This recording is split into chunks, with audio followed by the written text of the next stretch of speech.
Boa noite, irmãos e irmãs, graça e paz. Neste final de semana especial de Páscoa, nós temos então hoje o nosso culto, Páscoa e Santa Ceia. Eu quero convidar você a abrir a sua Bíblia no livro de Lucas, capítulo 22, versículo 7 em diante, o momento em que Jesus orienta os discípulos a prepararem a Páscoa. Lucas 22, versículo 7, diz assim: Chegou o dia da festa dos pães asmos, em que importava comemorar a Páscoa. Jesus, pois, enviou Pedro e João, dizendo: Ide preparar-nos a Páscoa para que a comamos. Eles lhe perguntaram: Onde queres que a preparemos? Então Jesus lhes explicou: Ao entrardes na cidade, encontrareis um homem com um cântaro de água. Segui-o até a casa em que ele entrar, e dizei ao dono da casa: O Mestre Jesus manda perguntar-te onde é o aposento no qual hei de comer a Páscoa com os meus discípulos. Ele vos mostrará um espaço, cenáculo mobiliado.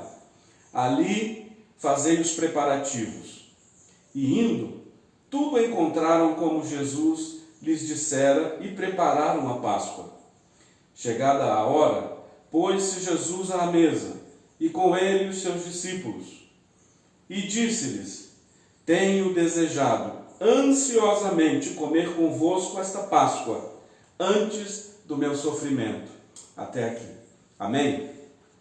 Meus irmãos e irmãs, esse texto ele é muito significativo, porque para nós cristãos, e cristãos ao redor do mundo inteiro, este é um momento fundante da igreja. Este é um momento onde Cristo está próximo da sua morte, do seu sacrifício final. E neste momento, próximo ao sacrifício, próximo ao momento de cruz, ele reúne os discípulos e diz: Olha, é importante estar com vocês à mesa, preparem a Páscoa para que possamos comer juntos. Nós estamos vivendo tempos difíceis. Nós estamos vivendo um tempo onde todo o mundo está apreensivo. Na verdade, as igrejas cristãs ao redor do mundo, a maioria delas está vazia neste momento. Os cultos estão acontecendo assim, por vídeo, online. E nós sabemos o quanto isso é difícil, principalmente num momento como esse, um momento de Páscoa. É um momento complicado, são momentos e são dias desafiadores. Sim, são.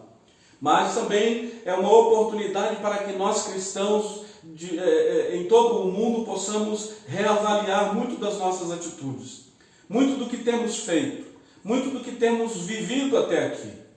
A Páscoa, então, este momento de Páscoa nos chama a reavaliar, a trazer à tona, a trazer de dentro de nós, do nosso interior, a oportunidade de que possamos mudar atitudes, mudar a nossa reflexão e a nossa ação enquanto sociedade, enquanto povo, mas povo de Deus nessa terra. Quando Jesus reúne os discípulos e fala: Olha, vocês vão nesse tempo preparar a Páscoa.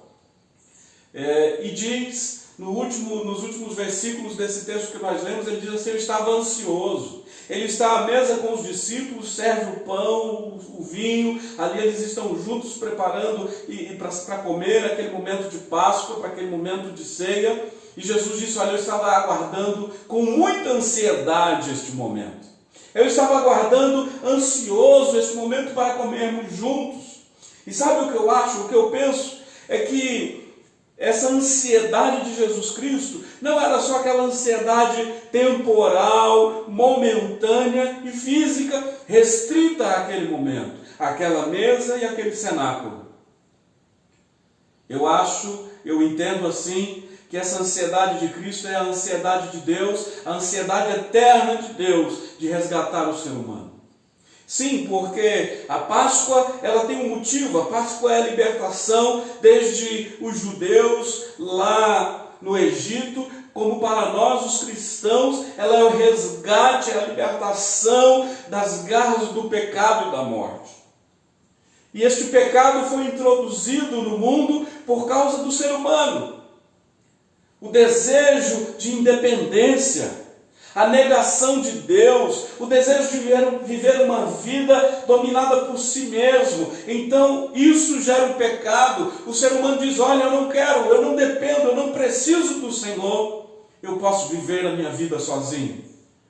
E assim, desde que o pecado entrou na humanidade, a palavra de Deus diz que o pecado nos causou separação entre nós e o nosso Deus. Quando Jesus está reunido com os discípulos naquela mesa, e ele diz: olha, eu estava ansioso por este momento. Eu acredito muito firmemente que a ansiedade não era simplesmente a ansiedade de um homem, mas é a ansiedade de um Deus que reconhece no ser humano a sua obra-prima, glória a Deus, mas que também reconhece nesta humanidade o pecado. E então a palavra de Deus diz que Ele mesmo deixa a sua glória, deixa de ser ali o Deus Todo-Poderoso, encarna neste mundo, entra neste mundo como um ser humano, como um homem, vive a minha e a tua dificuldade, rompe as barreiras que o pecado tem levantado, os muros que o pecado levanta de separação entre nós e Deus, e ele vive uma vida de intimidade com Deus. E agora, sentado à mesa com os discípulos, ele diz: eu estava ansioso. Sabe, eu ouço nas palavras de Jesus a palavra do próprio Deus dizendo: eu estou ansioso para ter a humanidade de volta comigo. Eu estou ansioso há muito tempo para que o pecado seja vencido e eu possa ter de volta à mesa comigo todo aquele e aquela que estava antes perdido e distante.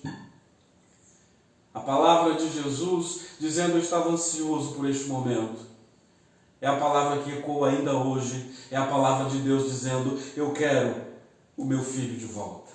Eu quero a minha filha de volta comigo à mesa. Eu quero que a humanidade retorne a essa comunhão, porque a mesa é comunhão. De Gênesis ao Apocalipse, a mesa representa a comunhão.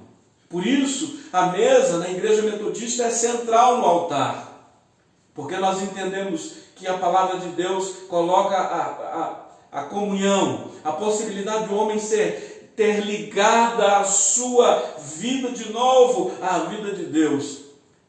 É o que a Bíblia traz de principal. E Jesus, sentado à mesa com seus discípulos, demonstra isso com o desabafo da alma, com o reflexo do interior, que representa o próprio Deus, dizendo: